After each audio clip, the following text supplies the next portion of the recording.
Indo British advanced pain clinic నొప్పి మాయం surgery దూరం ఫర్ అపాయింట్మెంట్స్ 9155515563. మా నాన్న మీలాగే ఎందుకు ఆలోచించడం జబర్దస్త్లో మీ జర్నీతో కంపేర్ చేస్తే this is a very different అవతారం. యాక్చువల్లీ ఈ సినిమా కథ వచ్చి విమానం అని ఒక సినిమా వచ్చింది, మీరు చూస్తుంటారు. విమానం అనే సినిమా డైరెక్టర్ శివప్రసాద్ యానాల్ గారిది ఈ కథ. కానీ ఈ సినిమా చేస్తున్న time father son relationship bonding అవుతున్నప్పుడు, సీన్స్ అవుతున్నప్పుడు మీకు నాన్నని తలుచుకున్నారా? ఈ ప్రపంచం మొత్తంలో ఇంకా నాకు ఎటువంటి రిలేషన్స్ ఉన్నా కూడా ఈ బ్లడ్ రిలేషన్స్ కావు. ఫస్ట్ బ్లడ్ రిలేషన్ అంతే కదా. మళ్ళీ నాకు మా నాన్న పుట్టేశాడు అని చెప్పి ఇలా పట్టుకొని. సో మీరు మీ బిడ్డని పట్టుకున్న సీన్ని మీరు సినిమాలో ఎక్కడో పొందుపరిచారు. ఒక తండ్రి మాట విని అడవులకి వెళ్ళిన కొడుకు కథ రామాయణం. ఇక్కడ ఒక కొడుకు మాట విని ఇంకా చాలా దూరం వెళ్ళిన తండ్రి కథ రామరామ. పెళ్ళెలా అయింది ధనరాజ్ మీది? ఒక్కొక్కదానికి ఒక పెద్ద పెద్ద స్టోరీస్ ఉన్నాయి మేడం. యాక్చువల్లీ ఇది ఒక సాడ్ అండ్ బ్యూటీ రెండు ఉన్నాయి. టోటల్గా నాకు మదర్ లేరు, ఫాదర్ లేరు మేడం. నాకు ఇద్దరు కొడుకులు. ఇండస్ట్రీలో నేను హీరో అవుదామని వచ్చాను. నేను ఇంకా వేరే థాట్ ఏం లేదండి. ఒకవేళ వేరే థాట్ ఏదైనా ఉందని మీ దగ్గర చెప్తే అది అబద్ధమే. జబర్దస్త్ నుంచి బయటికి రావడం అన్నది అది కాన్షియస్, ఇంకా సినిమాల్లో బిజీ అయిపోవడం వల్ల ఇంకా నేను నెక్స్ట్ సీజన్ నుంచి ఉండను అని చెప్పాల్సి వచ్చిందా మీరు? జబర్దస్త్ వదిలేసి వచ్చేద్దాం కాదు. ఒకరోజు ఈ ఇన్సిడెంట్ ఎవరికి తెలియదు మేడం.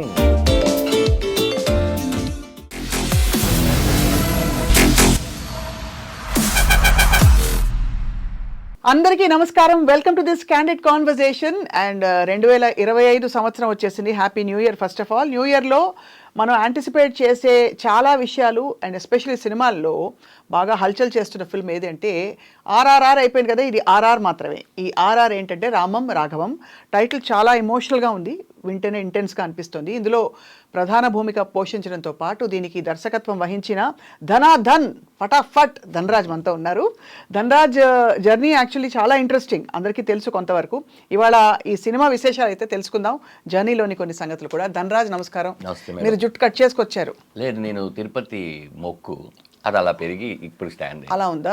నేను లాస్ట్ టైం నేను అనుకున్నాను మనం నటించిన సినిమాలో ఒక సీన్ ఉంది కాబట్టి ఆ సీన్ మళ్ళీ అవాయిడ్ చేయడానికి మీరు ఏమైనా జుట్టు పట్టుకుంటారు లైవ్ లో కట్ చేసుకొచ్చాను. కాదండి, బేసిక్ అందరూ ఏమైతే సినిమా రిలీజ్ అయిన తర్వాత సినిమా బాగా ఆడింది దేవుడా అని చెప్పి మొక్కు తెచ్చు. నేనేంటంటే చాలా కాన్ఫిడెంట్ గా దేవుడా పని అయిపోయిన తర్వాత నీ దగ్గర రావడం ఎందుకు, ముందే వస్తున్నాను, మంచి సినిమానే తీశాను కదా అని ఇచ్చేసాను. సో అయితే భగవంతుడు కనికరించి కటాక్షించి టీజర్కి చాలా మంచి రెస్పాన్స్ వచ్చింది. అండ్ ఒక సీరియస్ ఫిల్మ్ ధనరాజ్ మీ నుంచి ఎక్స్పెక్ట్ చేయరు ఎవరు. కానీ మీ వాయిస్లో ఏం బేస్ అండి, డైలాగ్ చెప్తుంటే ఒక్కొక్క డైలాగ్. అది చాలా మంది ధనరాజ్ అనే పేరు ఒకటి, వాయిస్ ఒకటి చూసి కొత్త వాళ్ళు ఏమనుకుంటారంటే వీడేమో 6-7 అడుగులు ఉంటాడు, ఇలా ఇలా ఉంటాడు, నీ వాయిస్కి నీకు సంబంధం లేదేంటి అనే వాళ్ళు అందరూ. నాకు అలా జరిగిపోయింది మ్యానుఫ్యాక్చరింగ్ డిఫెక్ట్. జబర్దస్త్లో మీ జర్నీతో కంపేర్ చేస్తే this is a very different అవతారం. అవును అవును. సో రాఘవ క్యారెక్టర్ ఎలా అనిపించింది మీకు? యాక్చువల్లీ ఈ సినిమా కథ వచ్చి విమానం అని ఒక సినిమా వచ్చింది, మీరు చూస్తుంటారు. విమానం అనే ఒక సినిమా డైరెక్టర్ శివప్రసాద్ యానాల్ గారిది ఈ కథ. ఆయన రాసినప్పుడు విమానం ఇది రెండు రాశారు. ఇప్పుడు విమానం నేను డైరెక్షన్ చేస్తానండి అంటే అప్పుడు నేనే సముద్రకని గారి దగ్గర తీసుకెళ్ళి మంచి స్క్రిప్ట్ విన్నానన్నా, ఈయన నాకు స్కిట్లు రాస్తూ ఉంటారు, మీ గోల్ ఏంటి అని అడిగితే డైరెక్షన్ అన్నారు. నాకు సముద్రకని గారు తెలుసు, మీరు చెప్పిన కథలో ఆ క్యారెక్టర్ సముద్రకని గారు బాగుంటారంటే నేను కూడా అదే అనుకున్నాను అన్నారన్న. మీరు ఏంటి వింటారంటే ఆయన విన్నాడు. విన్న తర్వాత అది ఇమీడియట్లీ పిక్ అయింది. అయిపోయిన తర్వాత సార్ ఇంకో కథ రాశారు కదండి, అప్పటికి ఆ సినిమా టైటిల్ ఏం లేదు. అందులో మరి రాఘవ క్యారెక్టర్ నాకు చాలా బాగా నచ్చింది, మరి ఏం సార్ నాకు ఇస్తారా ఈ కథ అని. నేను పట్టుకొని తిరుగుతాను, ఎవరైనా ఓకే అన్నారంటే చేద్దామని అనగానే అంత ఇన్స్పైర్ చేసిందండి. అంటే రాఘవ లాంటి కొడుకులు నాకు తెలిసి కోర్టులో ఒకరు కూడా ఉండరు. సముద్రకని గారి క్యారెక్టర్ పేరు దశరథ రామం. దశరథ రామం అంటే రామం అన్న రాఘవ అన్న రాముడికి 2 పేర్లు. తండ్రి కొడుకులాగే, అంటే తండ్రి షాడోనే కొడుకు అని నమ్ముతాను నేను.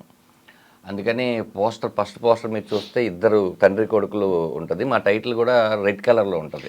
మంచి ఇలా గీశారు కదా. ఎందుకంటే బ్లడ్ రిలేషన్ కదండి రెడ్. వాళ్ళిద్దరి మధ్య ఏదో ఒకటి చెప్పాలనుకున్నా.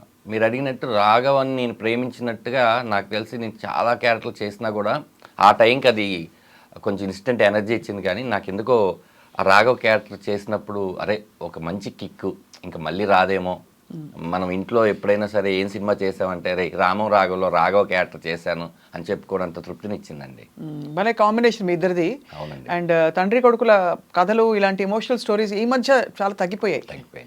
సో రఘువరన్ బీటెక్ కానీ విఐపి కానీ డాన్ కానీ ఇట్లా చేసాము. నేను అదే భయపడ్డాను. ఈయనేమో ధనుష్ గారికి ఫాదర్గా చేశారు, శివకార్తికేయన్కి ఫాదర్గా చేశారు, ఇట్లా పెద్ద పెద్ద వాళ్ళకి చేశారు. మరి నేనేమో కమెడియన్ కదా, నేను వెళ్ళి క్యారెక్టర్ తండ్రిగా మీరు చేస్తే బాగుంటుందని అడిగితే ఆయన ఏమంటారో అని ఆలోచించాను. ఆయన ఏమన్నారంటే రే నేను ఎవరికైనా ఫాదర్గా చేస్తాను, కానీ ఆ క్యారెక్టర్ ఏంటి, దాంట్లో ఎంత పొటెన్షియాలిటీ ఉంది అని, ఈ క్యారెక్టర్ నేను చేస్తున్నాను, నువ్వు ఎవరికైనా చెప్పు అని ఫస్ట్ ధైర్యం ఇచ్చింది సముద్రకని గారు. ఎలా పరిచయం మీకు అసలు? నేను జెండాపై కపిరాజ్ అని ఆయన డైరెక్షన్ చేశారు ఒక సినిమా నాని గారితో, తమిళ్ అండ్ తెలుగు. తెలుసు, అవును. జైమ్ రవి గారేమో తమిళ్, తెలుగులో నాని గారు. అందులో నేను ఏదో 2 సీన్స్ క్యారెక్టర్ చేయడానికి వెళ్ళాను. కానీ ఆ 2 సీన్స్ చేసినప్పుడు ఆయన తమ్ముడు తంగం అనేవాళ్ళు, తంగం అంటే బంగారం కదా, ప్రతి ఒక్కరితో అటాచ్మెంట్ చాలా బాగుంటుంది ఆయనతో. అదొక్కటే అండి పరిచయం. అంటే ఆయన అది కూడా గుర్తుపెట్టుకొని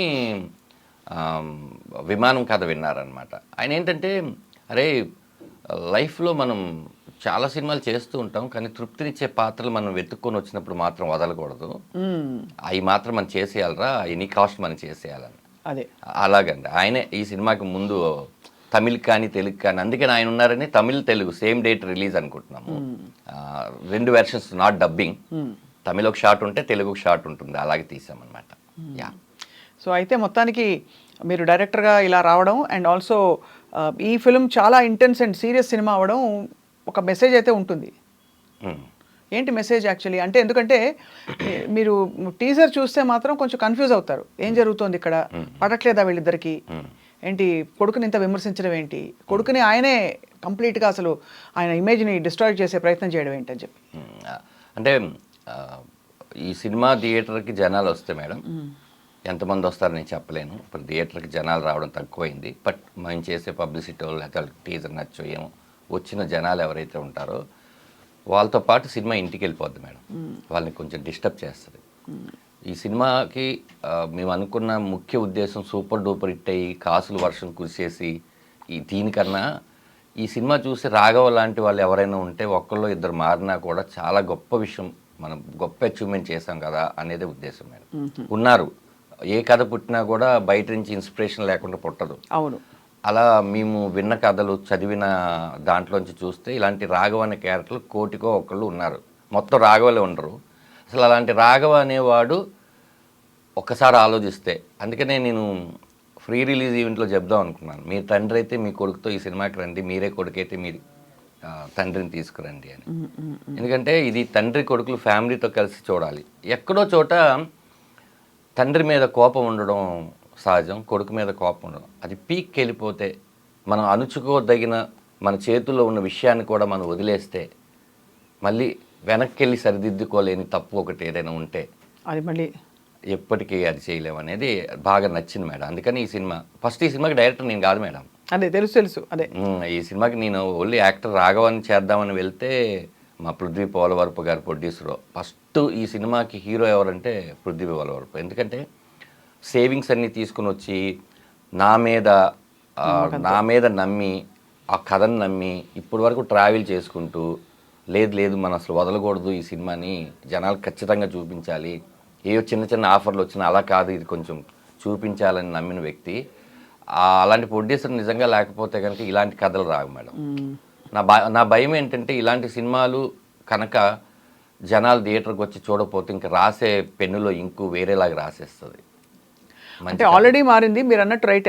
అడపదడప ఇలాంటివి వస్తూ ఉంటుంది, అప్పుడప్పుడు ఒక హోప్ ఉంటుంది, మంచి కథలు మనం చెప్పగలం అని హోప్ ఉంటుంది. ఎక్కడో మలయాళం సినిమాలు చూసి మనం భలే తీశారా, తమిళ సినిమా చూసి భలే తీశారా అంటారు, మన దగ్గర వచ్చినప్పుడే అది ఎందుకో చిన్న చూపు ఉంటుంది. ఇందులో సెన్సిబిలిటీస్ తెలుస్తున్నాయి, కొంచెం డిఫరెంట్ గా ఉంది, కెమెరా లైటింగ్ మొదలుకుని ఆ లుక్కే డిఫరెంట్ గా ఉంది. డెఫినెట్ గా ఉంటుంది మేడం. కానీ ఇంత సీరియస్ సినిమా మీరు రిలేట్ కాగలిగారా? మీరు అంత కామెడీ చేశారు కదా. అంతే మేడం. అంటే ఇప్పుడు నవ్వించడమే ప్రపంచంలో అన్నిటికన్నా చాలా కష్టమైన విషయం. ఒక హాస్య నటుడు ఖచ్చితంగా నవ్వించాడంటే మిగతా రసాలన్నీ ఈజీగా చేసేస్తాడనేది నా ఉద్దేశం. వాళ్ళకి మనం కరెక్ట్గా త్రో చేయకపోతే అప్పుడు ప్రాబ్లం వస్తుంది. కానీ ప్రతిదీ చెక్ చేసుకొని, సముద్రకని గారు మాట చెప్పారు నాకు, ఆయన డబ్బింగ్ చెప్తూ ఆయన చెన్నైలో ఏడ్ చేసి కౌగిలించుకొని ఆయన ఆఫీస్కి రమ్మన్నారు. అరే కొన్ని కొన్ని షాట్లు నేను ఒక పెద్ద డైరెక్టర్, ఆయన పేరు చెప్పకూడదు, అందుతో పోల్చి చెప్పారు ఆయన. అర్థం లేకుండా ఒక షాట్ కూడా పెట్టలేదురా. కొన్ని కథలు మనం కోరుకుంటాం, కొన్ని కథలు వచ్చి నువ్వే చేయాలని చెప్తే అదే ఈ కథ నిన్ను డైరెక్షన్ చేయమని కోరుకుంది, అందుకని ఇన్నాళ్ళు నువ్వు వెయిట్ చేసావేమో. అది ఈ సినిమా తర్వాత నేను ఇంకా దుర్మార్గమైన పాత్రలు, కోపము తెప్పించే పాత్రలు చేయనురా, ఇలాంటి సినిమా నాకు తృప్తినిచ్చిందిరా అన్నారు. అంతకన్నా నేను సక్సెస్ ఏం అవును, కరెక్ట్, అంతే కదా. ఎందుకంటే ఆయన నేషనల్ అవార్డు గ్రహీత, అవును, చాలా సీరియల్స్ చేశారు, డైరెక్షన్ చేశారు, పెద్ద పెద్ద సినిమాలు చేశారు. అలాంటి వ్యక్తి పొగుడుతుంటే ఓ మనం తప్పు చేయలేదు, మనం తప్పు చేసినా ఎవరికి తెలియలేదు, అది అలా జరిగింది మేడం. కానీ ఈ సినిమా చేస్తున్న time father son relationship bonding అవుతున్నప్పుడు, సీన్స్ అవుతున్నప్పుడు మీకు నాన్నని తలుచుకున్నారా? ఈ సినిమా కథ మొదలెట్టినప్పుడే నాన్నని తెలుసుకున్నా. అంటే టోటల్గా నాకు మదర్ లేరు, ఫాదర్ లేరు మేడం. నాకు 2 కొడుకులు. మా పెద్ద అబ్బాయిని నేను నాన్నగా, చిన్న అబ్బాయిని అమ్మగానే అనుకుంటుంటాను ఈ జర్నీలో. అందుకనే ఇందులో అమ్మ క్యారెక్టర్ కూడా వెరీ ఇంపార్టెంట్, ప్రమోదిని గారు. మా అమ్మ పేరు పెట్టాను కమలా అని. సముద్రగని గారికి కూడా మా నాన్నగారి పేరు సత్యరాజు, అది పెడదాం అనుకుని లేదులే ఆ క్యారెక్టర్ రామం రాఘవం అని మా ప్రభాకర్ ఆదిపాక గారు చెప్పారు. ఆయనే చెప్పి నేను ఫస్ట్ దీనికి తనయుడు అనుకున్నాను మేడం టైటిల్. తనయుడు అనుకుంటే లేదండి ఇది ఇందులో రామం రాఘవం అనే టైటిల్ నేను అనుకుంటున్నాను, ఎలా ఉందని చెప్పంగానే యూనిట్కి నచ్చింది. ఇదంతా ప్రభాకర్ గారి క్రెడిటే. అప్పుడు నేను పెట్టలేను పేరు, అందుకని సరే ఆ వృత్తి ఒకటి ఉంది, మా నాన్నగారు లారీ డ్రైవర్, దాన్ని దేవ అని చెప్పేసి ఒక క్యారెక్టర్ ఉంది, అది హరీష్ ఉత్తమన్ గారు చేశారు. ఆ లారీ బ్యాక్గ్రౌండ్ తీసుకొచ్చి మా నాన్నగారి గెటప్ ఏదైతే ఉంటుందో అది కొంచెం పెట్టడానికి ట్రై చేశాను మేడం. యా, అదే ఆయన నేను కొడక అని పిలుస్తుంటాను నన్ను. నేను కూడా కొంచెం ఎమోషన్ అయినప్పుడు డాడీ అని పిలుస్తుంటాను. ఎందుకంటే మేమిద్దరం చాలా మంది పోస్టర్ చూడంగానే నిజంగా అచ్చుగుద్దినట్టు, అంటే ఎక్కడో ఒక విధమైన సిమిలారిటీ ఉంది. అది అసలు నమ్మరు అన్నట్టు లేదు, అలా ఉన్నారా మీరు ఇద్దరు. ఆయన ఎంత ఫ్రీడమ్ ఇచ్చారు, రాత్రులు పగళ్ళు ఆయనకున్న డేట్లు. ఆ టైంలో మేము కథ చెప్పినప్పుడు ఆయన డేట్లు ఇచ్చినప్పుడు బ్రో జరుగుతుంది, ఆయనకున్న టెన్షన్స్, ఆయన కమిట్ అయిన సినిమాలు అన్నీ వదిలేసి అరే ఒక అప్పుడు బాగా చలికాలం మేడం, దుప్పటి అలా కప్పుకొని రాత్రి 1:30 5 అవుతుంది, నువ్వు నా గురించి ఆలోచించుకో, నువ్వు అన్నారు. అలా ఎవరు ఎంకరేజ్ చేస్తారు మేడం. అంటే కష్టాలు బాగా పడి వచ్చారు కాబట్టి ఒక కొత్త వ్యక్తి కష్టాన్ని ఆయన బాగా గుర్తిస్తారు, చాలా అందరినీ గుర్తిస్తారు. కానీ ఆ లెక్కను చూస్తే ధనరాజ్ మీ జర్నీ కూడా చాలా ఇంట్రెస్టింగ్. మీరు ఏ విధంగా అంటే కష్టాలు పడి మీరు దాదాపు డబ్బు కోసమే వచ్చారు కదా, సంపాదన కోసమే వచ్చారు ఇండస్ట్రీకి అని చెప్పాలా?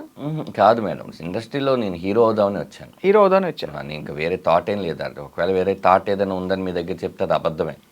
చాలా మంది ఊరి నుంచి సినిమా ఇండస్ట్రీకి వచ్చేది హీరో అవుదామని వస్తారు మేడం. మా టైంలో చూసుకుంటే 1999 అప్పుడు వచ్చే వాళ్ళందరూ హీరో. ఇప్పుడు కాబట్టి కొంతమంది కమెడియన్లు అవుదాం, జబర్దస్త్ వద్దాం, లేదా విలన్ అవుదాం, రైటర్ అవుదాం, ఇట్లా కొంతమంది అంటే అప్పట్లో 80% అందరు హీరో అవుదాం అనుకున్నారు. మీరు వచ్చినప్పుడు చాలా మరి దెబ్బలు తగిలాయా, డక్కా ముక్కీలు లేదు? అయ్యో అందరిలాగే మేడం. అంటే నేనేదో స్పెషల్ అని చెప్పను, కానీ నేనేమనుకున్నానంటే ఊరి నుంచి పారిపోయి వచ్చేసాను, చదువు మానేశారు. 9th 10th చదివాను. వచ్చేసిన తర్వాత నాకు అప్పుడు అర్థమైంది ఏంటంటే, నేను అనుకునేవాడిని మేడం, అంటే ఇది చిరంజీవి గారి ఇల్లు అయితే పక్కన బాలకృష్ణ గారి ఇల్లు, ఆ పక్కన నాగార్జున గారి ఇల్లు, ఆ పక్కన వెంకటేష్ గారి ఇల్లు, ఫిలిం నగర్ అంటే ఫిలిం వాళ్ళే ఉంటారు, ఇక్కడ కాకపోతే అక్కడ కాకపోతే ఇక్కడ అనుకున్నాం. కానీ అందరూ సెక్యూరిటీ గార్డులకి పరిచయం తప్ప లోపల ఎవరికి పరిచయం కాలేదు. తర్వాత అర్థమైంది ఏంటంటే, ఇంట్లో టైంకి తినరా అంటే మనం తినకుండా, కాలు చేతులు కూడా కడుక్కోకుండా ఇట్లా నీళ్ళు పోసేసుకొని అన్నం తినేసి ప్లేట్ ఇట్లా ఇస్తేసి ఆడుకోవడానికి వెళ్ళినప్పుడు మనకు ఆ వాల్యూ తెలియలేదు. ఇక్కడికి వచ్చిన తర్వాత అర్థమైంది, కరెక్ట్గా ఆ టైంకి ఆ పేగు అరుస్తుంది అన్నం తినాలి అని, అప్పుడు పెట్టేవాళ్ళు ఎవరు ఉండరు అని. అప్పుడు నేను ఫిలిం నగర్లో ఆనంద్ సినీ సర్వీస్ పక్కన ఒక మెస్ ఉండేది, అక్కడ సర్వర్గా జాయిన్ అయ్యాయి. అక్కడే భోజనం చేస్తూ సినిమా ఫోటోలు పట్టుకొని రామానాయుడు స్టూడియోలో అవన్నీ తిరిగి చాలామంది అసలు నేను అంటే అందరిని అన్నట్టే, అసలు ఏంటి నీ పర్సనాలిటీ ఏంటి, నువ్వేంటి, నీకు ఎవరు ఇస్తారు ఛాన్స్ అంటే, అవును నాలో టాలెంట్ లేదు నిజం అని చెప్పి ఆ టాలెంట్ కోసం మా సూపర్ స్టార్ ఫిల్మ్ ఇన్స్టిట్యూట్ అని ఆయన ఒక మహానుభావుడు భోజనం పెట్టి ఫ్రీగా యాక్టింగ్ నేర్పించారు. అప్పుడు మా సత్యం యాబీ గారు ఇంతమంది డబ్బులు కట్టి నేర్చుకుంటుంటే నేను అందరూ ఆ పిల్లల బెడ్షీట్లు అన్నీ మడతెట్టి కరెక్ట్గా క్లాస్ టైంకి వచ్చి వాళ్ళకి ఏం కావాలో చూసుకోవడం.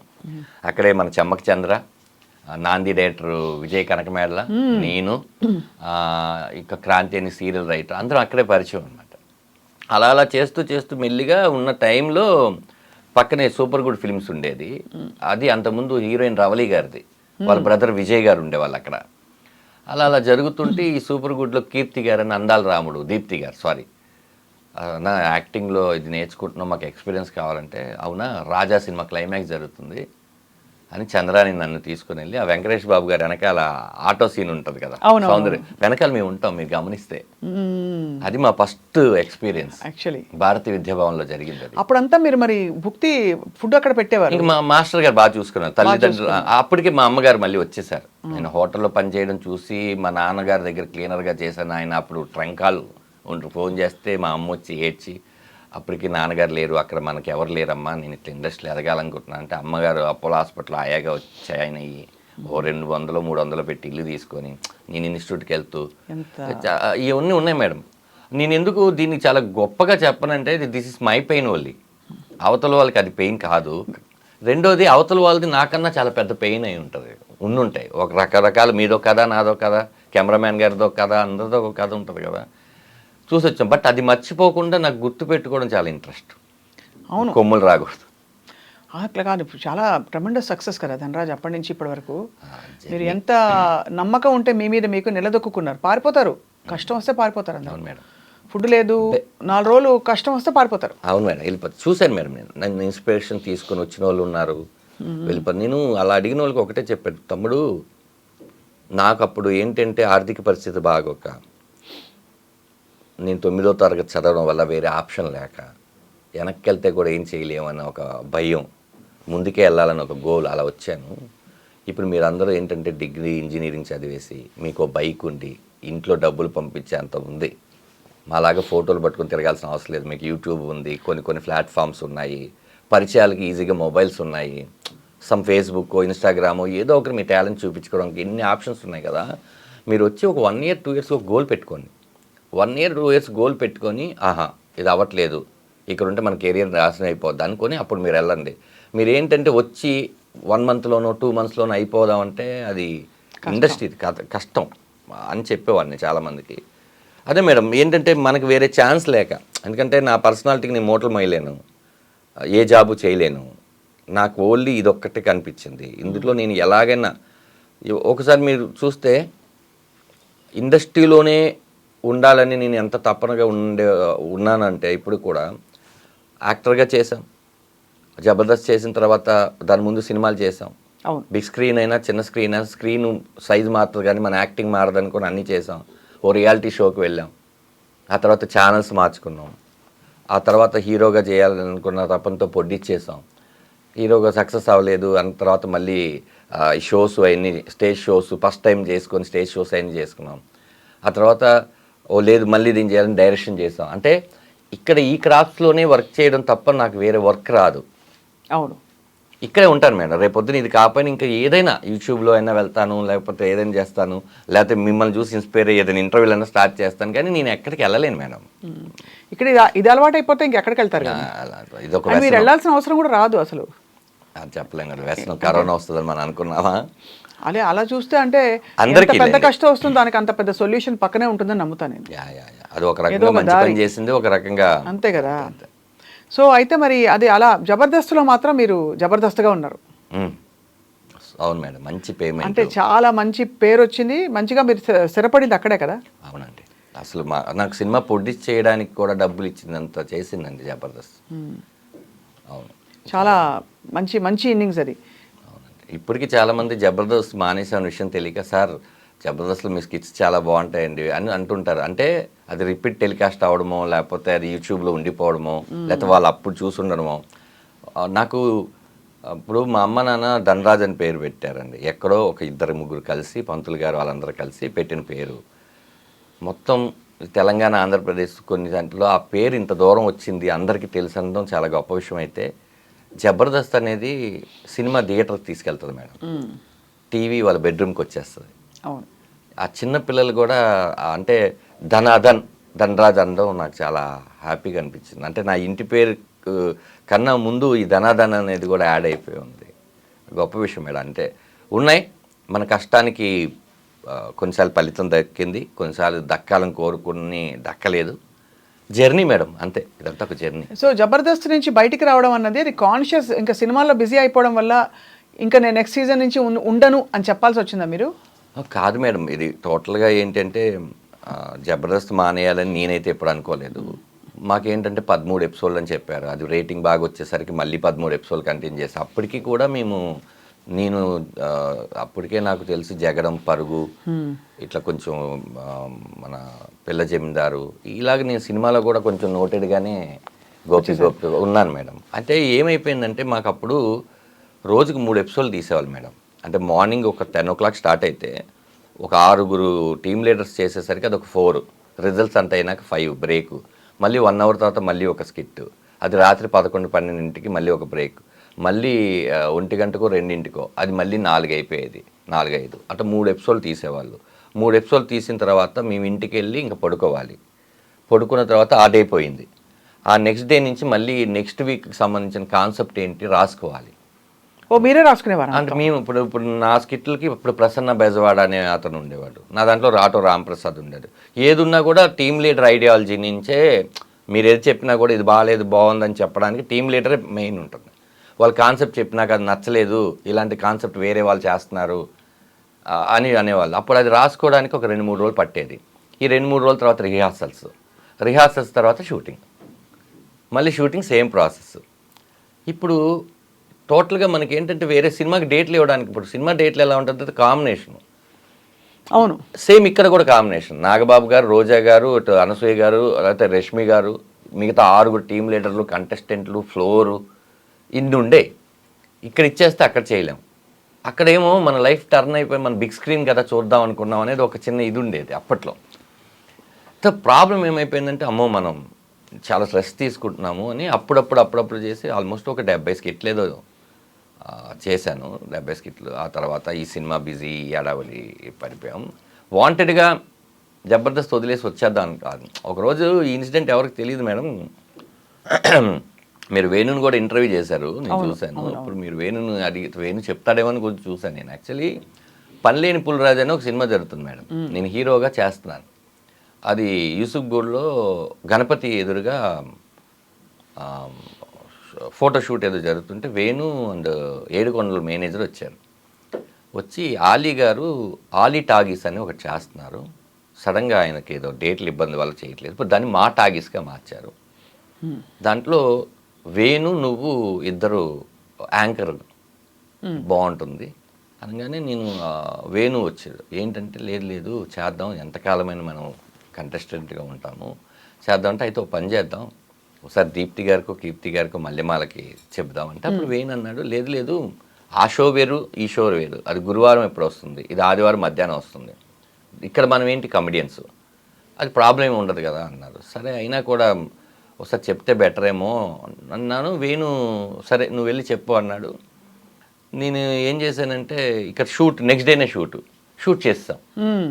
షూట్ చేసేసి నేను వెళ్ళి ఇట్లా మేడంతో మాట్లాడాను, శ్యామ్ ప్రసాద్ గారి వాళ్ళ పాపతో. మేడం ఇట్లా సడన్గా చేసామండి, ఇది చెప్దాం అనుకుంటున్నాను, సేమ్ అండి మీ డేట్లకి వాటికి ప్రాబ్లం రాదంటే ఆవిడ ఒక మంచి మాట అన్నారు. చూడన్నా ఎప్పుడు ఎక్స్క్లూజివ్నెస్ ఒకటి ఉంటుంది, మీరు ఇక్కడ కనిపించి అక్కడ కనిపిస్తే అది పెద్ద ఎక్స్క్లూజివ్ అవ్వదు కదా, ఓ పని చేయండి, మీరు అది చేసేసి కంప్లీట్ చేయండి, మీకు మల్లెమాలలో ఎప్పుడైనా సరే మీకు ఇది ఉంటుంది, మీరు అది చేసేసేసి ఇక్కడికి రండి అన్నారు. అదేమైంది 13 ఎపిసోడ్లు అంటే జబర్దస్త్ డైరెక్షన్ చేస్తున్న సంజయ్ గారు కూడా ఆ టైంలో ఇటు వచ్చేసారు. ఓహో సరే ఆయన మేము 13 అనుకున్నాం, అది మెల్లిగా 24 ఎపిసోడ్లు అలా అయిపోయి అది అయిపోయింది. ఇప్పుడు ఇక్కడికి మళ్ళీ వద్దామనుకున్నప్పుడు మాకు సినిమాలు కొంచెం బిజీగా ఉండి దాని తర్వాత ఇక్కడికి వచ్చినాక అప్పుడు వాళ్ళు పడిన స్ట్రగుల్ అర్థమైంది. మేము సడన్గా 2 టీమ్ లీడర్లు వెళ్ళిపోయాం. ఇప్పుడు ఎవరు టీం లీడ్ చేయాలి? అవును, వాళ్ళకేమో నెక్స్ట్ 1 వీక్లో షూటింగ్ అనగా మేము వెళ్ళిపోయాం. ఇప్పుడు వాళ్ళు సుధీర్ని తయారు చేసి అటు వేణు వాళ్ళ కంటెస్టెంట్ సుధీర్ గెటప్ సీన్ చేసి నా దాంట్లోంచి రామ్ ప్రసాద్ని తీసుకొని వెళ్ళి అట్టు పెట్టి నా దాంట్లో చేస్తున్న రాకేష్కి ఒక టీం ఇచ్చి రాకింగ్ రాకేష్కి ఆర్పి అండ్ రాకింగ్ రాకేష్కి టీం చేసి వాళ్ళు షఫిల్ చేసి వాళ్ళు ఎంత కష్టపడ్డారు అన్న విషయం మేము మర్చిపోయాం. దట్స్ వై వాళ్ళకి ఎక్కడో ఒక చిన్న ఉంటుంది కదా. ఆ తర్వాత మేము కూడా ఎక్కువ వెళ్ళి ఇది చేయలేదు. దాని తర్వాత నితిన్ భారత్లు వచ్చి సంజీవ్ వెళ్ళిపోయినాక డైరెక్టర్ మారిపోయాడు. ఇదంతా ఒక తెలియకుండా ఒక చిన్న కొలాప్స్ అలా జరిగింది. బట్ నో రిగ్రెట్స్ కదా. రిగ్రెట్స్ అంటే మనమైతే చెప్పేసాం, కాలం నిర్ణయించింది. బహుశా మార్పు అన్నది తథ్యం కదండి. ఇప్పుడు ఎంతకాలం మీరు చేసినా ఇంకో 70 చేస్తారు, అప్పటికైనా ఆగాల్సిందేగా. అవును మేడం, ఎన్నెన్ని తీసుకుని వస్తాం. ఆఖరికి మేము ఏం చేసాం, జుట్టు దగ్గర నుంచి కాలు వేలు వరకు ఏమేమి చేయగలమో అన్ని చేసేస్తాం. అదే ఇప్పుడు ఏం చేసినా కూడా ఇంకా ఎవరో చేసినట్టే ఉంటుంది తప్ప కొత్తది రాదు మేడం. మేము ఆఖరికి థింగ్స్ మీద దగ్గర నుంచి, విషయాల దగ్గర నుంచి, కాంటెంపరీ మ్యాటర్ దగ్గర నుంచి అన్ని విషయాలు చేసేస్తాం. మాకు కూడా ఏంటంటే మనం బోరు కొట్టక ముందే వచ్చేయాలి. మనం బోరు కొట్టినాక వాళ్ళు పంపించకూడదు. అది కరెక్ట్, 100% కరెక్ట్. ఆ తృప్తి ఉండాలంటే అలా వచ్చేయాలని అనుకున్నాం. అలా జరిగిపోయింది మేడం. అది ఇప్పుడు మీ సక్సెస్ని అమ్మ నాన్న చూసారా? నాన్నగారు నాకు 8-9 ఇయర్స్ ఉన్నప్పుడే చనిపోయారండి లారీ యాక్సిడెంట్లో. మదరు నాతో వచ్చేసినాక ఆవిడ చూసిన ఒకే ఒక్క సినిమా ఏంటంటే జై, నా ఫస్ట్ మూవీ. ఆ సినిమాలో తేజ గారు, అక్కడే వేణు నేను కూడా పరిచయం. తేజ గారు ఒక సీను, ఒక చిన్న పాటలో ఇది ఉంటుంది. మా అమ్మ గిలాక్సీ థియేటర్ అని కింద మీకు షేక్పేట్లో ఉంటుంది. అందులో నన్ను కత్తితో పొడుస్తారు. అది యాక్చువల్లీ బొమ్మకి పొడుస్తారు కదా, మా అమ్మకి తెలియదు. అప్పుడే ఫస్ట్ టైం మా అమ్మ డిటిఎస్ చూడడం. కొరంగానే నానా అంది. మా అది బొమ్మమ్మ, నేను ఇక్కడ బతికే ఉన్నాను కదా అన్నాను. ఆ సినిమా ఒకటే చూశారు. ఆ తర్వాత మనతో చనిపోయాను. అమ్మ కానీ చాలా నిరదొక్కుని మీరే, మీకు అమ్మ నాన్న ఇప్పుడు పిల్లలైతే. అంతే మేడం. పెళ్ళెలా అయింది ధనరాజ్ మీది? ఒక్కొక్క దానికి ఒక పెద్ద పెద్ద స్టోరీస్ ఉన్నాయి మేడం. యాక్చువల్లీ ఇది ఒక సాడ్ అండ్ బ్యూటీ రెండూ ఉన్నాయి ఇంట్లో. నేను డ్యాన్స్ క్లాసులు చెప్పేవాడిని మేడం. ఓ డాన్స్ వచ్చా మీకు? అనుకునేవాడిని, అంటే పక్కన వాళ్ళకి రాకపోతే నాకు వచ్చాను అంతే. అయితే మీకు డెఫినెట్గా వచ్చాం మన ఇద్దరి మధ్యలో. మన ఇద్దరు మాస్. యాక్చువల్లీ మా ఇన్స్టిట్యూట్లో నేను యాక్టింగ్ అదంతా నేర్చుకున్నప్పుడు మేడం, మా మాస్టర్ డ్యాన్స్ మాస్టర్ విజయ్ గారు, ఆయన డాన్సర్స్ యూనియన్కి ప్రెసిడెంట్గా కూడా చేశారు. ఆయనతో కొన్ని నేర్చుకున్నాను. నేర్చుకున్న తర్వాత నేను క్లాసెస్ చెప్పడానికి ఒక ఇన్స్టిట్యూట్, మీకు చెప్పాలంటే కంట్రీ క్లబ్లో బూగీ అని ఒక డ్యాన్స్ కాంపిటీషన్ పెట్టారు. పెడితే నాకు అందులో 3rd ప్రైజ్ వచ్చింది. అప్పుడు ఒక ఆవిడ నన్ను పిలిచి, బాబు మా పిల్లలకి డ్యాన్స్ నేర్పిస్తావా అంటే, నేర్పిస్తాను. ఎంత అంటే 1000 రూపాయలు. 1000 రూపాయల అంటే వాళ్ళు బేగంపేటలో ఉంటారు. సరే అక్కడికి వెళ్ళడం, బస్ పాస్ తీసుకోవడం. బస్ పాస్ తీసుకుంటే అప్పుడు ఎంత మేడం, అయితే 150 రూపాయలతో అయిపోయేది. ఇలా క్లాస్ చెప్తున్నాను. నేను చెప్పిన క్లాస్ ఎవరికంటే హీరో నిఖిల్ వాళ్ళ మదరే పిలిచారు. హీరో నిఖిల్ వాళ్ళ సిస్టర్కి ఆ పిల్లోడు ఉండేవాడు. ఆ పిల్లోడు వచ్చేసి కౌరవుడు అని నాగబాబు గారి సినిమాలో కొడుగ్గా చేశాడు. అప్పుడు నిఖిల్ కూడా వచ్చేవాడు. వచ్చిన తర్వాత అది వేరే టాపిక్ యాక్చువల్లీ. అది అది అది బ్యూటిఫుల్ ఇన్సిడెంట్ ఏంటంటే, ఇది కంప్లీట్ చేసి అది చెప్తాను, లవ్ స్టోరీ ఇది. అతను వచ్చాడు, మా ఇన్స్టిట్యూట్లో నేర్చుకున్న డైలాగులు అన్నీ చెప్పాను, అంతా అయిపోయింది. తను బాగా ఇచ్చేసాం. ఆ తర్వాత ఎందుకో ఆ క్లాసు పిల్లలు పెద్దవాళ్ళు అవుతున్నారు, ఇప్పుడు డ్యాన్స్ ఎందుకని వాళ్ళు వదిలేస్తారు, అంతా అయిపోయింది మేడం. నేను యువత అని ఒక సినిమా చేస్తానికి నన్ను పరశురామ్ గారు పిలిచారు. ఎందుకంటే పరశురామ్ గారు పరుగు సినిమాకు అసోసియేట్.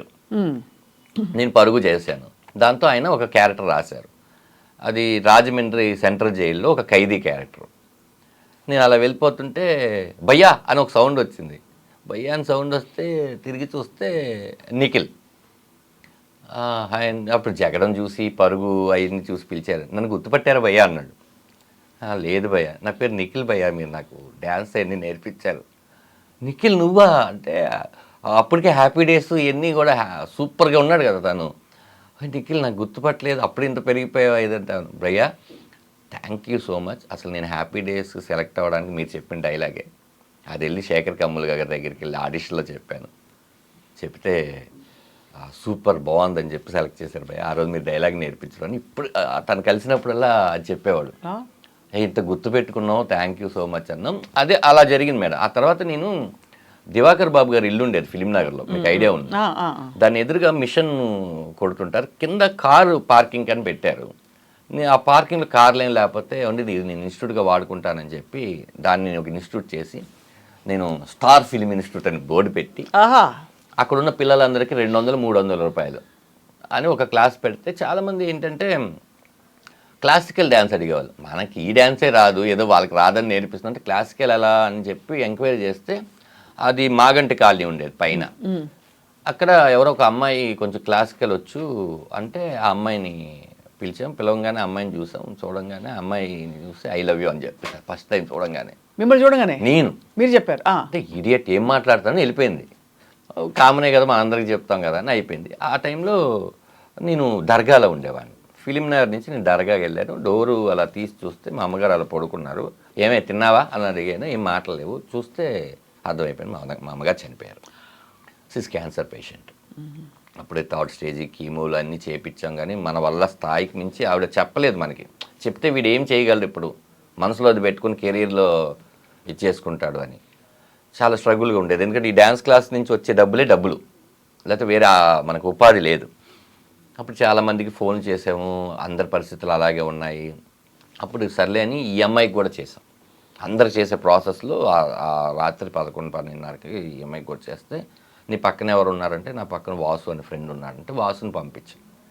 వాసు వెళ్ళాడు. వచ్చి హాఫ్ అన్ అవర్ తర్వాత దాని దగ్గర డబ్బులు లేవంటారా అంటే, కానీ డబ్బులు లేనప్పుడు ఎందుకు పిలిచింది, ఇక తోడు ఉండాలి కదా నాకు అంటే, లేదా అని ఇదిగో అమ్మాయి పట్టీలు, అమ్మాయిది ఏదో ఉంగరం, అమ్మాయి కమ్మలు అవన్నీ ఇచ్చిందిరా. వాకయ్యి నేను పెద్ద అంటే ముందు డబ్బులు వచ్చినాయి అనే దాని మీద ఉండి మార్వాడి షాపు ఒక ఆయన ఉంటే అర్ధరాత్రి లేపి తాకట్టు పెట్టి ఆ డబ్బులతో మా అమ్మగారి ఇదంతా చేసాం. అమ్మాయి వచ్చింది. వస్తే నాకు భయం పుట్టుకుంది. ఏం భయం పుట్టుకుందంటే, ఇప్పుడు నాకేంటంటే అన్నం ఎలా వండుకోవాలో తెలీదు, బట్టలు ఎలా ఉతకాలి, ఇల్లు ఎలా అంట్లు ఎలా తోమాలి, ఇట్లా ఏ థింగు నాకు తెలియదు. ఇలా ఉండిపోయాను.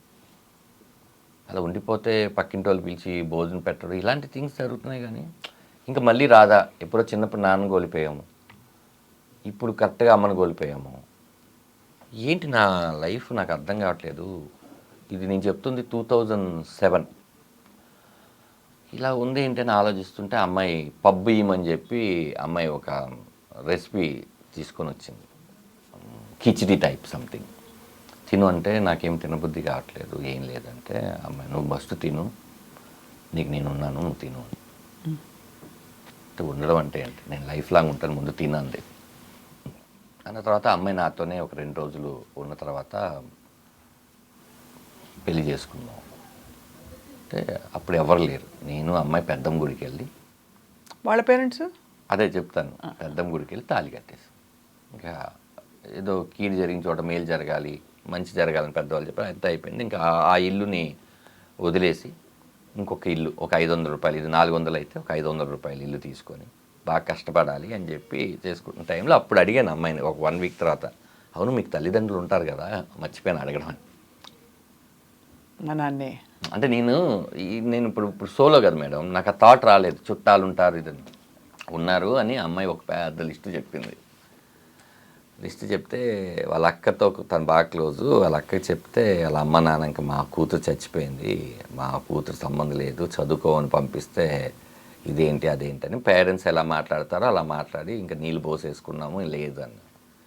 చూడమ్మా ఇప్పుడు నువ్వు ఎవరు లేరు, నీకు నాకు ఎవరు లేరు, ఇప్పుడు నువ్వే నాకు అమ్మ, నేనే నీకు నాన్న, ఓకే అని అలా మెల్లిగా సినిమాలు చేసుకుంటుంటే తను ప్రెగ్నెంట్. అప్పుడు కూడా చెప్పాం, అప్పుడు కూడా రెస్పాండ్ లేదు. వాళ్ళ అక్క మాట్లాడుతుండేది. ఆ తర్వాత కరెక్ట్గా డెలివరీ, నేను పెళ్లిగాని ప్రసాద్ అనే సినిమా షూటింగ్లో ఉన్నాను. రాత్రి నేను వచ్చి చూస్తే అమ్మాయి ఏడుస్తుంది, ఏంటంటే నొప్పులు వస్తున్నాయని. అప్ప అని చెప్పి తనని తీసుకొని వెళ్ళి అక్కడ గవర్నమెంట్ హాస్పిటల్ ఉంటే దర్గాలోనే తీసుకొని వెళ్తే వాళ్ళేమో వేడి నీళ్ళు కావాలని అడిగారు. వేడి నీళ్ళు కావాలంటే నేను ఇంటికి వెళ్ళి వేడి నీళ్ళు పెట్టుకొని అది పట్టుకొని వస్తే చల్లగైపోయాయి. మళ్ళీ తీసుకొచ్చి ఇట్లా చాలా చాలా అంటే ఆ టైంలో పడాల్సిన పెయిన్ అన్ని నేను కూడా మీరు కూడా ప్రసవ వేదన పడి వెళ్ళిన తర్వాత నా చెయ్యి ఇలా పట్టుకొని నువ్వు వెళ్తే నేను కన్నానంటే ఇట్లా చెయ్యి పట్టుకుని ఇట్లుంటే మా పెద్ద అబ్బాయి సుక్కుని కనింది. దాని తర్వాత అది ఇంత ఉందా నాకు భయం అలా పట్టుకొని. అంటే ఈ ప్రపంచం మొత్తంలో ఇంకా నాకు ఎటువంటి రిలేషన్స్ ఉన్నా కూడా ఈ బ్లడ్ రిలేషన్స్ కావు, ఫస్ట్ బ్లడ్ రిలేషన్ అంతే కదా. మళ్ళీ నాకు మా నాన్న పుట్టేశాడు అని చెప్పి ఇలా పట్టుకొని అలా చూస్తూ తెల్లారి ఫోన్ చేస్తే అప్పుడు వాళ్ళ అమ్మ వచ్చింది. ఇంకా ఇవన్నీ పోయినాయి, మనవన్నీ చూసుకుంటారు కానీ పోయి. ఇప్పుడు ఎలా ఉందంటే ఇప్పుడు వాళ్ళే నా ఫ్యామిలీ, నన్ను కొడుకు కన్నా ఎక్కువ చూసుకుంటారు. చాలా బాగా చూసుకుంటారు. మా అత్తయ్య కానీ, మామయ్య కానీ, మా వదినలు కానీ, లేకపోతే మా మరదలు కానీ, మా మీకు ఒక కుటుంబాన్ని ఇచ్చింది మీ చాలా అంటే నేను అదే చెప్పాను. నేను నాకు ఆ సినిమా సీతారామం సినిమాలో క్లైమాక్స్లో సుమంత్ గారితో దుల్కర్ గారు మాట్లాడతారు. సార్ ఒకవేళ వెళ్ళిపోవాల్సి వస్తే మీరు వెళ్తారు సార్, నేనే ఉండిపోతాను, నేను అనాథని కాదు సార్, నన్ను కూడా ప్రేమించే వాళ్ళు ఉన్నారంటారు. ఆ డైలాగ్ నాకు చాలా ఇష్టం అనమాట. ఎస్, ఇప్పుడు మనకేంటి బ్లడ్ రిలేషన్స్ ఇద్దరు, ఫ్యామిలీ ఇచ్చింది మా ఆవిడ, ఇంతకు మించి ఉంటుంది మేడం. అంటే ఇది సర్కిల్, అదే భూమి గుండ్రంగా ఎందుకు ఉంది అని దానికి ఇప్పుడు నాకు అర్థమైంది. సో మీరు మీ బిడ్డని పట్టుకున్న సీన్ని మీరు సినిమాలో ఎక్కడో పొందుపరిచారు అన్న విషయం నాకు క్లియర్గా అర్థమైంది. ట్రైలర్లో అది అందరూ చూసారు లేదు నాకు తెలియదు, ఇంకా రిలీజ్ కాలేదు. నేనైతే సీక్రెట్ చూశాను కాబట్టి నాకు సడన్ గా కనెక్ట్ అయింది ధనరాజ్. మేడం ప్రతిదీ కూడా నేను ఎక్కడో చోట ఇన్స్పైర్ అయినవి, లేకపోతే నేను ఎక్కువ బాధపడినవి, ఎక్కువ ఆనందపడినవి పొందుపరిచి, ఎందుకంటే నేను అని చెప్పట్లేదు, ఇలా ప్రతి తండ్రి పడతాడు కదా, అప్పుడు ఈజీగా మోర్ కనెక్టివిటీ ఉంటుంది కదా.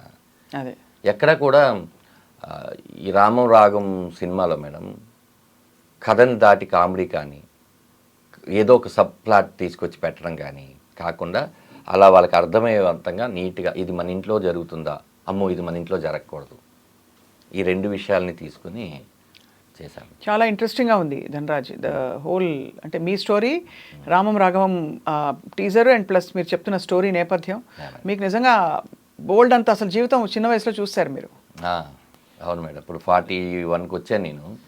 ఈ 20,000 19 ఒక 20 జై సినిమాకి ఇప్పటికి ఒక 20 సంవత్సరాలు అయి ఉంటాయి. 21 సంవత్సరాలు అంటే యాక్చువల్లీ చాలామందికి ఏంటంటే నాకు కాలేజ్ లేదు, నాకు జాబ్లు, కాలేజ్ తర్వాత అవన్నీ ఏం లేవు మేడం. చాలా చూసి చిన్న వయసులోనే దేవుడు అనం కానీ పరిస్థితులు చాలా చూసాం మేడం. అంటే ఇది నీకు తెలీదా అనేది లేదు మేడం, అలా ఉన్నాయి. అంటే నేను హ్యాపీగా ఫీల్ అవుతుంది ఏంటంటే మన గోళీల ఆటలు తెలుసు, సేమ్ గేమ్ క్యారమ్ బోర్డు తెలుసు, బర్రెలెక్క ఆడడం తెలుసు, చెరుగ్గల లాగడం తెలుసు, ప్రతి థింగు తెలుసు. మనం ఉన్నప్పుడే టెలిఫోన్లు పోయి సెల్ ఫోన్లు వచ్చి, మొబైటెల్స్ వచ్చి, కంప్యూటర్లు వచ్చి చాలా వచ్చినాయి.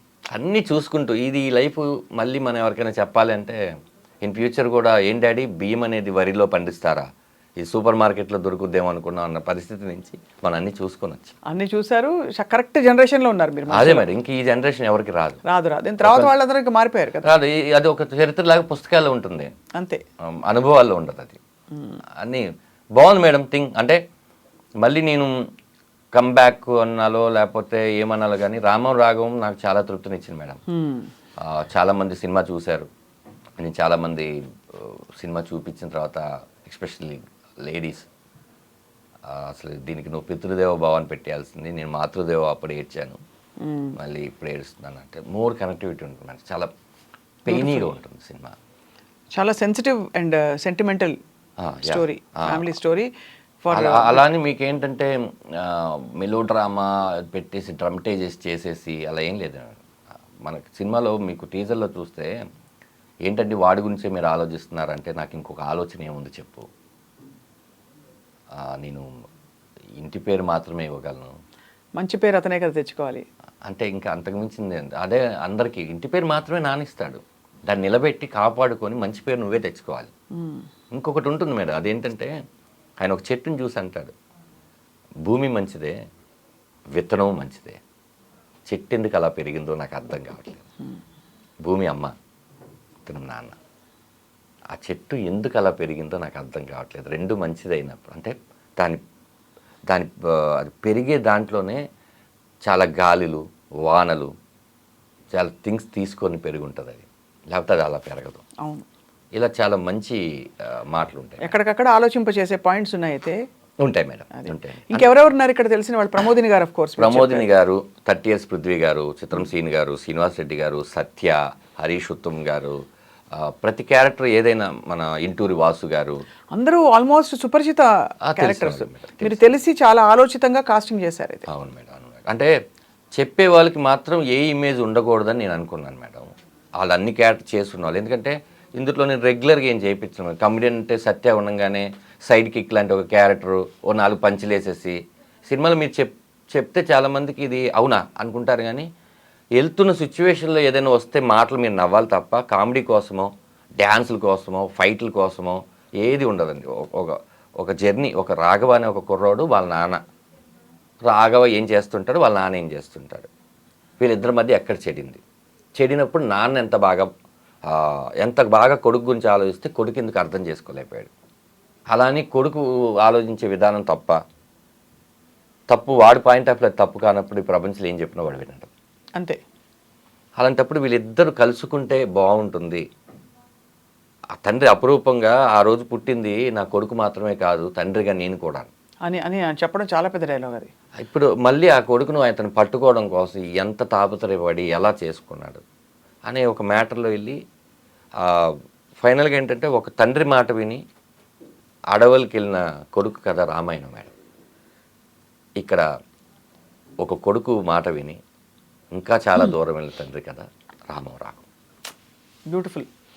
రామం రాఘం ఒకటే అని ఎండ్ చేశారు మీ ట్రైలర్ని కూడా. అవును మేడం, అది అవును మేడం, చాలా లవ్లీగా ఉంది ధనరాజ్. అయితే మీ చిన్న కోరిక ఏంటంటే మనం మళ్ళీ కలవాలి సినిమా రిలీజ్కి ముందే, కలిసి మీ టీంతో ఈ సినిమాలో నటించిన ప్రధాన భూమికలో ఉండే ఎవరైనా సరే తప్పకుండా మేము పలకరిస్తాం, వాళ్ళని కూడా వాళ్ళ ఎక్స్పీరియన్సెస్ తెలుసుకుంటాం రామం రాఘవం సినిమాకి సంబంధించి.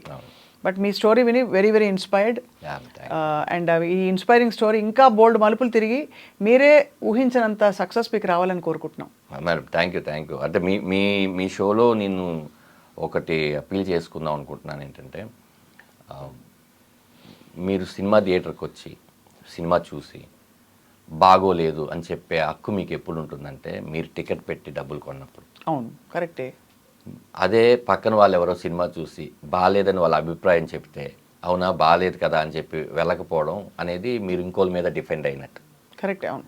మీ హక్కు ఎప్పుడు మీరు వినియోగించుకుంటారంటే మీరు తిట్టాలన్నా ఏది చేయాలన్నా మీ డబ్బులతో మీరు సినిమా కొనుక్కొని చూసినప్పుడు. ఎందుకంటే అతనికి నచ్చిన కొన్ని విషయాలు మీకు నచ్చకపోవచ్చు, ఒక్కొక్కరిది ఒక్కొక్క ఐడియాలజీలో ఉంటాం. కాబట్టి ముందు ధనరాజ్ అనేవాడు 2 years నుంచి ఏమీ చేయకుండా ఈ స్క్రిప్ట్ని నమ్ముకొని సముద్రకని గారని ఒక మహా నటుని పెట్టుకొని అతని కూడా ఒప్పించి, నాటే ఈజీ ఏదో సముద్రకని గారికి డబ్బులు ఇస్తే ఒప్పేసుకోరు ఆయన, ఒక మంచి సినిమాని వీళ్ళు తీసి మాకు చూపిద్దాం అన్న కోసం తీశారు కదా. సరే ఏదో నేను ఎన్నో ఖర్చు పెడుతూ ఉంటాను, ఆ 2 గంటలు ఒక ఎక్స్పీరియన్స్ని మందేమి రేట్లు పెంచేసేసి పెట్టేసే సినిమా కాదు.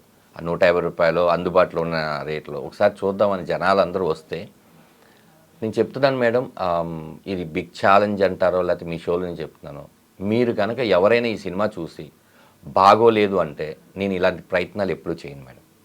ఎందుకంటే తప్పు నేను క్రాస్ చెక్ చేసుకున్న తర్వాత ఒక 20-30 షోలు వేసి పెద్ద వాళ్ళందరూ చూపించిన తర్వాత చెప్తున్న మాట ఇది. అవును. ఇలాంటి పృథ్వీ పోలవరపు గారు, ఆరిపాక ప్రభాకర్ గారు లాంటి నిర్మాతలు మళ్ళీ ఇండస్ట్రీకి వచ్చి చాలామందికి భోజనాలు పెట్టాలన్నా, శివప్రసాద్ యానాల్ గారు లాంటి వాళ్ళు మంచి కథలు రాయాలన్నా, నాలాంటి వాడు మిగతా వాళ్ళని ర్యాక్ చేయాలన్నా ప్రేక్షకులు ఖచ్చితంగా వాళ్ళు ఈ సినిమా చూడాలి. ఎంతమందికి ఉపాధి వస్తుందో, ఎంత మంచి సినిమాలు వస్తాయో. మరి ఇలాంటి సినిమాలు 4-5 చేసిన తర్వాత మనం కూడా అమ్మో ప్రేక్షకులు కంటెంట్ ఉన్న సినిమాలే వాళ్ళు కంటెంట్ ఉన్న సినిమాలు చూసి ఇచ్చేస్తున్నారు. అవును. కానీ మోర్ దెన్ మనం ఈ సినిమా థియేటర్లో ఆడలేదా, ఓటీటీలో బాగుందే, అదో ఆ రోజు నువ్వు చూస్తుంటే ఈ గతి ఈ సినిమాకి పట్టేది కాదు. వాళ్ళు మార్పు కోసం చెప్తున్నాను మేడం. వాళ్ళు ఎప్పుడు రైట్గానే ఆలోచిస్తారు. ఖచ్చితంగా థియేటర్కి వచ్చి ఈ సినిమాని చూస్తే చాలామందికి స్ట్రెంత్ అవుతుందని చెప్తున్నాను. తప్పకుండా చూస్తారు మీరు, అందుకు చూసేలాగా మనం చేద్దాం. Yeah. All the very best Dhanraj. Thank you Swapna garu, thank you, nice interview. Yes.